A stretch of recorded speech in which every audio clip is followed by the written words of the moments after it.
Texas Monthly is offering new perspective on Texas Governor Greg Abbott's Operation Lone Star. Some lawyers who represent migrants are coming forward saying they believe Abbott's initiative is unconstitutional, and they cite the preemption doctrine. That doctrine says the implementation of state law is not allowed to interfere with federal law, but as the federal judiciary has shifted conservative, folks who represent migrants are wary of bringing any litigation before the highest court. In the meantime, Operation Lone Star continues. Texas state officials say they are ramping up efforts to combat human smuggling as there are concerns that a new federal immigration policy could lead to more migrants putting their lives in the hands of criminal organizations. Allie Bradley joins us live from Phoenix with more on that story. Good morning, Allie.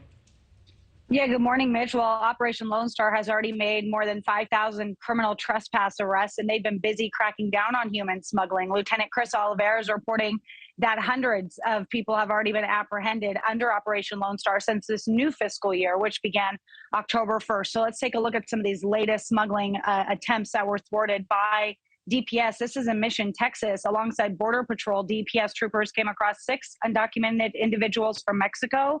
They apparently ran, but were quickly apprehended. In Brewster County, meantime, which is just west of that, the DPS aircraft division encountered 8 undocumented individuals dressed in camouflage. They were from Mexico. Also, they were hiding in the canyon, making it hard for DPS troopers to find them. And then in Brooks County, which is just north of that, 2 migrants were killed, 12 were hurt in a crash, and this involved a human smuggler who DPS say ran away from the scene. Now, with this new DHS announcement sending Venezuelan migrants back to Mexico, the agency is adding more resources to combat human smuggling, as there are some fears that more migrants will put themselves in the hands of these dangerous smugglers and ultimately try to evade law enforcement. So we want to show you some video too from Yuma here, bringing this a little bit closer to the West Coast, rules or not. One Venezuelan woman who crossed illegally into Yuma with her 2 daughters tells me that they knew about the new policy, but they were already in Mexico and they had no other choice but to try. She says her husband crossed a year and a half ago and says she has no idea what she will do if they're returned to Mexico. Now, they did make it through the initial Border Patrol intake. They were put on one of the buses, transported to a facility for processing, but it's unclear. You can see them getting on the bus there, waving goodbye.